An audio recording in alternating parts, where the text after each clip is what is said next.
엑솔타 아카데미에 오신 것을 환영합니다. 이번 시간에는 각종 경화제와 신나, 용제라고 하죠. 그리고 첨가제 종류에 대해서 설명해 드리도록 하겠습니다. 우리가 사용하는 용제 종류에는 굉장히 많은 첨가물이 포함되어 있는 제품들이 많이 있습니다. 요즘에는 신나라고 표현을 안 하고 첨가제라고 표현을 하기도 하는데, 서페이스나 투명에 사용되는 각종 첨가제는 사용하는 제품에 따라서 추천하는 비율, 그리고 첨가제 종류가 다양하게 이루어져 있습니다. 먼저 경화제부터 살펴보도록 할게요. 여기 지금 많은 경화제 종류를 꺼내놨는데, 서페이스에서 사용하는 전용 경화제가 있고 투명에 사용하는 경화제가 있습니다. 경화제를 구분할 때는 보통 세 가지 타입으로 경화제를 구분합니다. 첫 번째 MS 타입이냐, 두 번째 HS 타입이냐, 세 번째 VHS 타입이냐. 솔리드 함량을 표현하는 말로서 MS는 미디움 솔리드, HS는 하이 솔리드, VHS는 베리 하이 솔리드라고 표현을 합니다. HS를 쓰느냐, VHS를 쓰느냐에 따라 가지고 사용 비율이 좀 달라집니다. VHS는 기본적으로 고용분이 높기 때문에 희석 비율이 HS 경화제를 사용할 때보다는 조금 적은 양이 들어가겠죠. 그래서 또 경화제는 속건, 그 다음에 표준, 직원 세 가지 타입으로 또 구분하는데, 이는 여러분들이 작업할 때 작업 환경에 따라서 선택을 하여 사용할 수가 있습니다. 선택을 하실 때는 내가 작업하는 스프레이 부스 내에 온도, 상대 습도, 판넬의 크기, 멀티 판넬이냐 단판 작업이냐에 따라서 경화제를 선택하게 됩니다.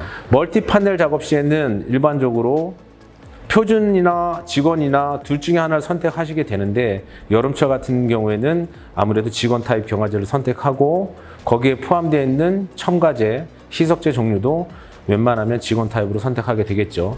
하지만 여름철인 경우에도 단판 작업을 하는 한 판짜리 작업일 때는 표준 경화제와 직원 신나를 선택하셔도 큰 문제는 없을 걸로 생각이 됩니다.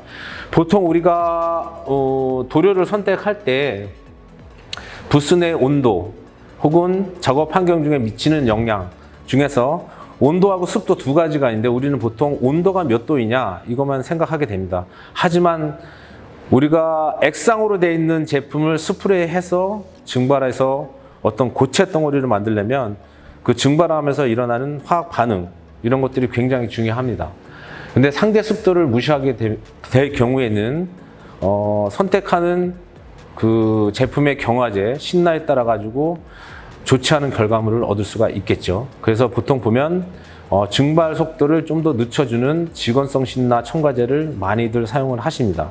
최근에는 완전 건조가 빨리 되는 스피드, 레이스 이런 투명 제품들이 나오고 있습니다. 이는 40도, 60도, 50도에서 짧은 시간 내에 완전 경화를 일으킬 수 있는 제품인데, 계절에 따라서 또 사용하는 경화제라든지 첨가제를 다르게 좀 선택해 줄 필요가 있겠죠. 특히 여름철 같은 경우는 웬만하면 직원 경화제를 사용을 해서 초기에 건조가 빨리 오는 것을 좀 방지시켜주는 작업을 좀 해줘야 되는데, 여름철에도 똑같이 표준 경화제를 사용하게 되면 여러분들이 온도를 낮추지 않는 이상 동일한 조건으로 열처리 했을 경우에는 완전 건조가 끝난 다음에 우리가 끓는다고 하죠. 그래서 솔벤트 파핑이라든지 약간 자글자글한 좁쌀 같은 모양의 표면을 얻을 수가 있습니다. 그럼 여러분들은 광택을 내시거나 아니면 재작업을 하시게 될 경우가 있겠죠. 그래서 여름철 같은 경우는 온도를 좀 5도, 10도 정도 낮춰서 45도, 50도 정도로 열처리 세팅을 하시고, 경화제하고 거기에 들어가는 첨가제도 직원 타입으로 바꿔서 사용하시면 큰 문제 없이 완벽한 도막을 얻으실 수가 있습니다. 경화제에 대해서 다시 한번 설명드리도록 하겠습니다. 경화제는 공기 중에 있는 습기와 반응을 일으킵니다. 그래서 여러분들 사용하시는 경화제를 보시게 되면 이 주변에, 공기하고 단 주변에 반응을 일으켜서 촉매 작용을 한다고 하죠. 그렇기 때문에 이 표면이 약간 굳어가는 현상을 보실 수가 있습니다. 그래서 저희가 경화제를 포장할 때는 항상 내부에 이중마개로 이렇게 되어 있습니다. 그래서 이중마개로 되어 있는 상태에서 여러분들이 이런 깔때기를 사용하실 때는 이중마개를 완전히 걷어내고 작업을 하시는데, 깔따기 타입이 없는 경우에는 그 안에 속 경화제를 뚜껑을 따시는데 완전히 뜯어서 제거하지 마시고 지금처럼 살짝 밀어서 경화제를 한 3분의 1 정도 여시고, 그 다음에 요거를 이제 평량을 하시겠죠? 사용하는 비율에 따라서 평량을 하시고, 이 소뚜껑을 제거하지 않은 상태에서 마개를 닫아서 놓으시면 대기 중에 있는 습기와 접촉을 최대한 피할 수 있는 겁니다. 특히나 플라스틱 범퍼, 그 다음 백미러 이런 것들은 보통 플라스틱 소재는 PP 소재로 되어 있죠. 폴리플로필렌이라는 그 비닐 계열 수지, 열 가속성 수지를 기반으로 해서 범퍼가 제작되고 있는데, 플라스틱 소재에 적용할 때는 저희가 별도의 플라스틱 첨가제를 혼합해서 사용하게끔 하고 있습니다.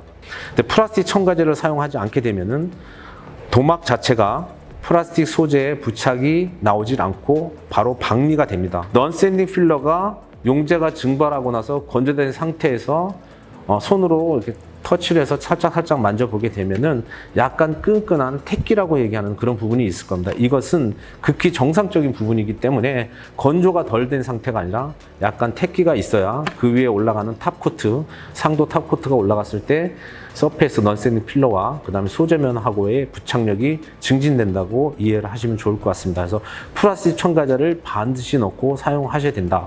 혹자는 범퍼를 교환 시에 일회형 PP 프라이머를 뿌리고 그 다음에 넌샌딩 프라이머를 뿌리고 베이스 코트, 크리오 코트 이렇게 가시는 분도 있습니다.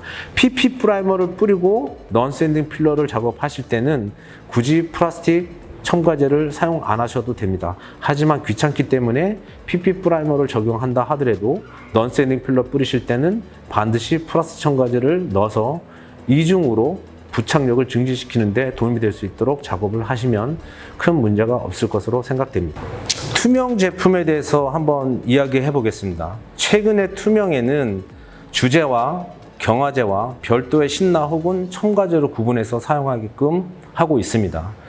경화제나 신나가 분리됐다는 이유는 작업 조건이나 환경, 그 다음에 온도, 상대 습도, 그 다음에 작업할 부위의 판넬의 크기, 도장 조건에 따라 가지고 사용하는 신나 첨가제를 선택하여 사용할 수 있기 때문에 동일한 주제의 제품의 투명이라 하더라도 여러분들이 사용할 수 있는 선택의 폭은 넓어지는 겁니다.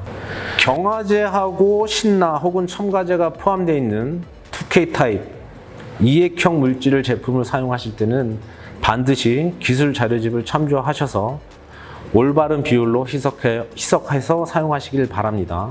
혹자는 추천되지 않는 첨가제를 일부 사용해서 본인이 스스로 어떤 물성을 개선시키려고 노력을 하시는데, 검증되지 않는 제품을 혼합해서 사용할 때는 어떠한 화학적인 반응이 일어날지 모르므로 반드시 기술 자료집을 참조하시고, 항상 궁금한 부분이 있으면 엑솔타 코리아에 문의하셔서 기술 자문을 받으시기 바랍니다.